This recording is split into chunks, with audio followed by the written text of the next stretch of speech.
Hello friends, मी भाग्यश्री आणि भाग्यश्री रेसिपीजमध्ये आपल्या सर्वांचे मनापासून स्वागत आहे। तर आजच्या व्हिडिओमध्ये आपण हे बेसनाचे लाडू कसे बनवायचे हे पाहणार आहोत। तर यावर्षी दिवाळीच्या फराळामध्ये नक्की या पद्धतीचे बेसनाचे लाडू बनवून पहा, खूपच टेस्टी बनतात आणि बनवायला तर खूप सोपी पद्धत आहे, अगदी झटपट तुम्ही बनवू शकता।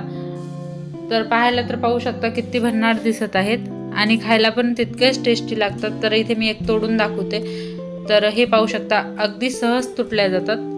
चला तर मग जास्त वेळ न करता व्हिडिओला सुरुवात करूयात। तर इथे मी पॅन गरम करून घेतलेला आहे, त्याच्यामध्ये आपल्याला 2 चमच तूप घालायचं आहे। तर इथे मी 2 वाटी बेसनाचे हे लाडू बनवणार आहे, त्यासाठी आपल्याला अर्धी वाटी तूप लागणार आहे। तर साधारण इथे मी 2 चमच तूप सर्वात अगोदर घातलेलं आहे आणि तूप थोडंसं मेल्ट झालं की आपल्याला याच्यामध्ये बेसन चाळून घ्यायचं आहे। तर इथे मी 2 वाटी बेसन घेतलेलं आहे। तर बेसन व्यवस्थित आपल्याला खरपूस भाजून घ्यायचं आहे, अगदी सगळ्या घराने बेसनाचा सुवास पसरेल इतपत आपल्याला हे बेसन भाजून घ्यायचं आहे। आणि बेसन भाजताना आपल्याला गॅस मिडियमच ठेवायचा आहे। तर परत थोडं थोडं करून आपल्याला याच्यामध्ये तूप घालायचं आहे।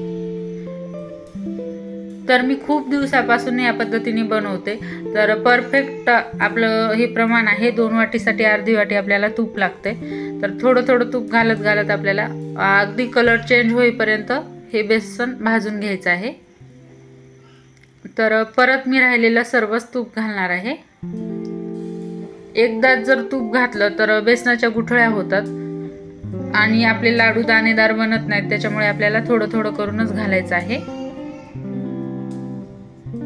आणि इथे पाहू शकता अगदी आपलं खरपूस असं बेसन भाजलेलं आहे।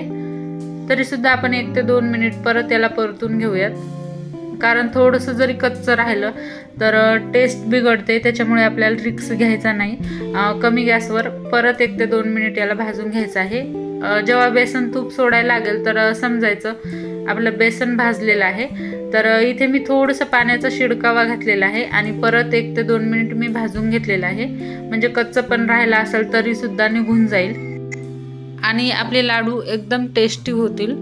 तर इथे पाहू शकता कलर पण चेंज झालेला आहे आणि बेसनाने तूप सुद्धा सोडलेलं आहे।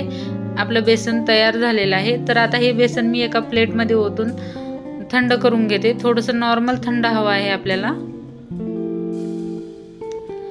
तर इथे पाहू शकता प्लेटमध्ये मी ओतून घेतलेलं आहे।